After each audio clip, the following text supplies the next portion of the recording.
c'est très important de respecter l'histoire d'un club, de se rappeler que ce stade-là, il est très important pour nous tous. Aujourd'hui, nous sommes réunis grâce à l'initiative des Ultras, nos supporters les plus fidèles et les plus turbulents. C'est la dernière saison à l'Escure et le dernier match, il va falloir faire quelque chose de géant. Un événement sur la ville de Bordeaux pour que tous les amoureux des Girondins de Bordeaux puissent se rassembler pour fêter ce dernier match au Parc Escure. Moi c'est sûr je pleure. Ah non, mais moi c'est sûr, déjà juste d'y penser, j'ai des frissons et ça monte. Adieu Escure, adieu Stade mythique, je veux t'entendre résonner pour une dernière fois.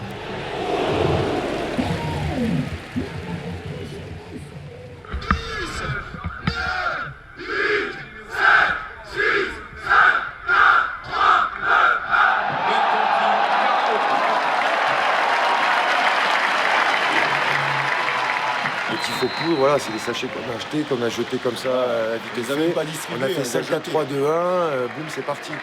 On a commencé à réfléchir aux festivités du dernier match de l'Escure la saison dernière, en fin de saison dernière. Donc dès le mois de juin, on a commencé à se mettre en place pour savoir concrètement ce qu'on voulait faire, ce qu'on voulait mettre en place. Pas rester simplement sur un tifo, une animation dans le stade, 5 minutes avant le coup d'envoi. On voulait vraiment marquer le coup. Le but aussi du projet, c'est que tout le monde puisse participer. L'intérêt, donc, pour donner ton exemple sur l'écharpe, c'était de se dire, voilà, on va faire une écharpe, on va la vendre à tout le monde, on va la mettre à un prix unique à 10 €, accessible.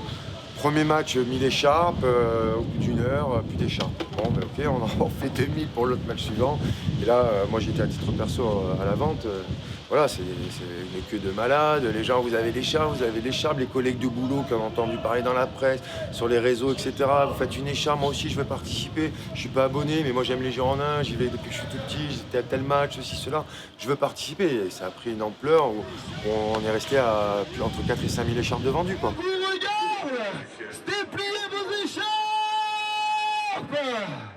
Un tifo, ça représente un club, un tifo, ça représente un groupe. Et quelquefois, pour quelques événements, donc de gros événements, ça peut aller au-delà. Ce qu'on a essayé de faire, c'est de faire un tifo participatif, aussi bien dans la préparation, dans le financement, que dans la réalisation. Nous, les ultras, on s'est toujours affirmés comme les gardiens du temps. Maintenant, quand on quitte un stade, il n'y a pas que les ultras qui quittent le stade. Et on se plaît souvent à répéter qu'il y a des gens qui sont abonnés dans ce stade depuis 20 ans, depuis 30 ans, peut-être depuis 40 ans. Il y a des gens qui aujourd'hui vont quitter discrètement, des anonymes, qui passent pas à la télé tous les 4 matins, à qui on ne va pas demander leur avis aujourd'hui, mais qui vont partir de ce stade avec une larme dans l'œil. Réaliser un tifo d'envergure sur tout le stade, faire participer tout le stade, c'était aussi saluer ces gens-là et de dire qu'aujourd'hui on a une émotion qui va être collective, qui va être partagée. Partagée par tous, qu'on ait 17 ans et qu'on soit en train de faire le compte dans le virage sud, ou quand on est 75 ou 80, et qu'on se souviendra de tous les souvenirs d'une vie passée en latéral sud, en latéral nord ou dans quelconque autre tribune. C'est pour ça qu'on a fait un tifo sur tout le stade, c'est pour ça qu'on a tenu à ce qu'il soit financé par les supporters eux-mêmes, et pas que par le virage sud, et c'est de ça qu'on est fiers aujourd'hui. Une scotch, ça ne met pas tomber en bas.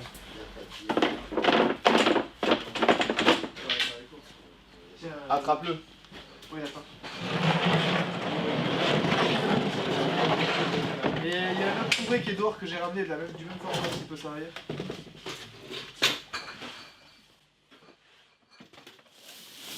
Donc ça c'est un drapeau. Voilà. On va faire ça. Et on va le scotcher. Voilà. Et ça nous fera un drapeau. 33 000 à faire. Voilà. Midi à la minute, ça repart. Allez, 2 cafés pour la 12. Un carpaccio pour la 7. On s'est ouvert parce que la masse de travail elle est tellement énorme et l'enjeu il est tellement énorme qu'à un moment donné il faut savoir de dire qu'on peut avoir besoin de tous les supporters. Et étant donné que c'est par rapport à une vente d'écharpes qu'on fait à destination de tous les supporters pour financer le tifo, c'est aussi une manière de montrer aux gens comment on utilise l'argent et que voilà, ils apportent leur pierre à l'édifice financièrement et aussi physiquement.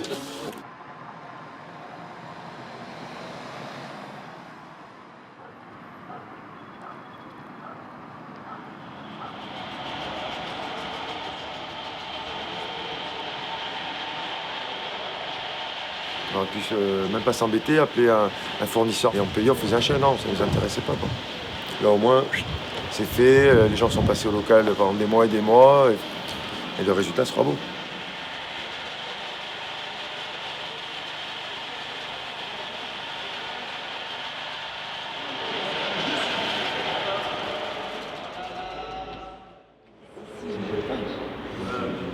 Elle est affûtée.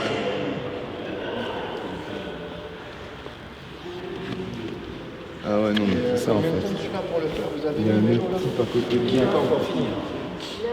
Il y a combien d'heures de match? Coule en moi, grand démon. Grand démon, coule en moi. Donne-moi tout. L'essence, c'est bon.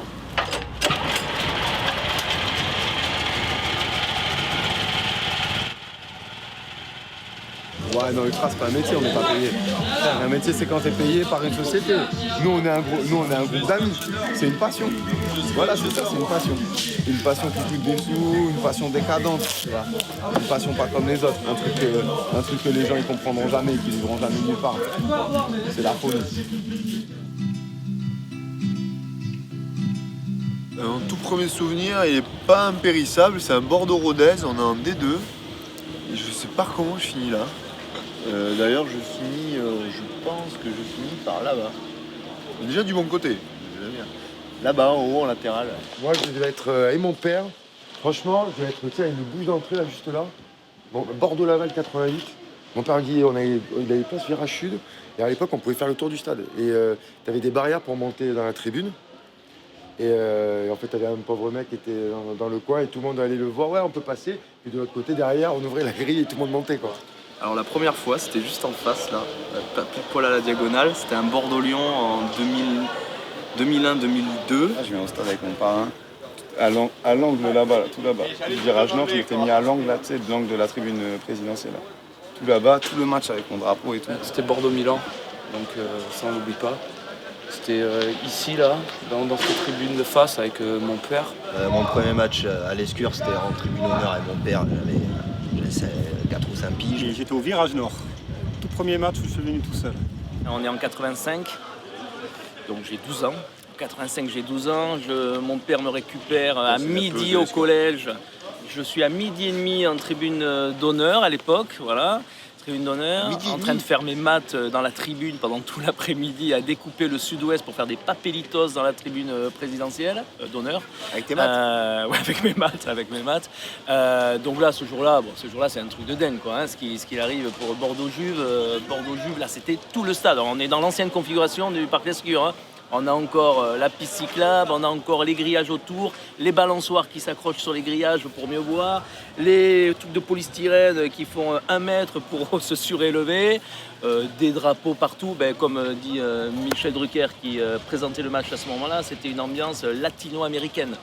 Et alors là, donc latino-américaine, et là c'était tout le stade qui était uni. Tu connais Michel Drucker en foot. Je me rappelle, c'était un but de Sonny Anderson, on avait perdu 1-0. Et voilà, en 2002, j'avais 11 ans. J'avais 11 ans et demi et j'étais avec ma mère la première fois. Et puis bien sûr, forcément, même à 11 ans et demi, je me souviens, le virage sud, le machin et tout ça. J'ai commencé à faire des matchs, j'avais ma bande de potes, donc j'étais plus haut. Et puis un jour, mes potes, ils n'ont pas voulu suivre. Moi, j'ai voulu descendre, je suis descendu et puis je me suis fait des potes dans le groupe. C'est comme ça que ça rentre. C'est un engrenage et qui fait qu'après, tu vas au virage sud pour plus jamais y ressortir parce que tu sens que c'est là que tu dois être. Et c'est là que tu sers à quelque chose quand tu viens au stade. Je me suis retrouvé à côté des Parisiens, je ne savais pas où j'allais. Tout le match, ils n'ont pas arrêté de nous saccager, d'insulter les Bordelais, mais moi je ne connaissais rien, quoi. Puis en face, j'avais quoi? J'avais une tribune qui était agitée, qui chantait. J'étais là de loin, waouh, qu'est-ce que c'est ça? Je sais pas, moi direct j'ai kiffé le délire. Direct j'ai kiffé en mode de drapeau. Genre tu vois, quand j'étais au CE2, genre j'ai commencé à venir au stade.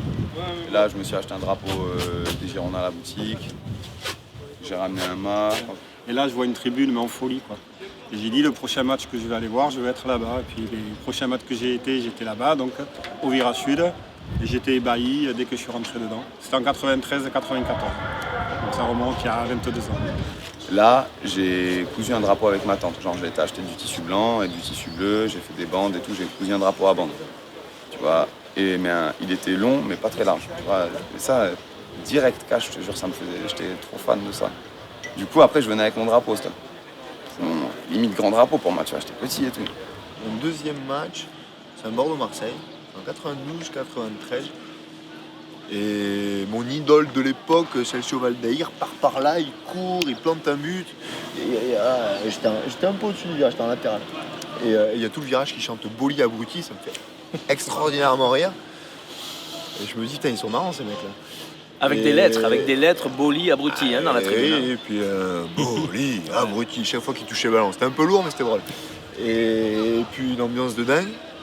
Puis là, j'ai eu envie de revenir. Et vraiment, ma prise de conscience, je crois que c'est un Bordeaux-Sochaux, un truc comme ça. Alors, je ne sais pas si on ne gagne pas 4-2 la même année. Pareil, je suis en latéral, là, je passe mon match à regarder le virage. Et je négocie avec le daron, je dis, je peux y aller? Il me dit non. Bon, ok. Je vais attendre quelques années avant d'y aller. Puis le jour où j'irai, je ne quitterai plus le bas. Et je passerai mes matchs ici en me rapprochant, en naviguant un peu côté des Villes au début et en finissant au milieu du truc. Ouais. Ça me faire l'andouille sur une caisse. Voilà.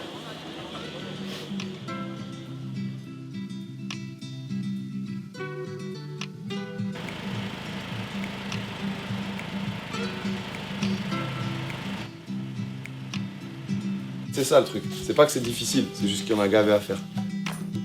Je pense pas être Picasso ou quoi, mais il y a des choses où on peut demander de l'aide à tout le monde et il y a des choses où on peut pas.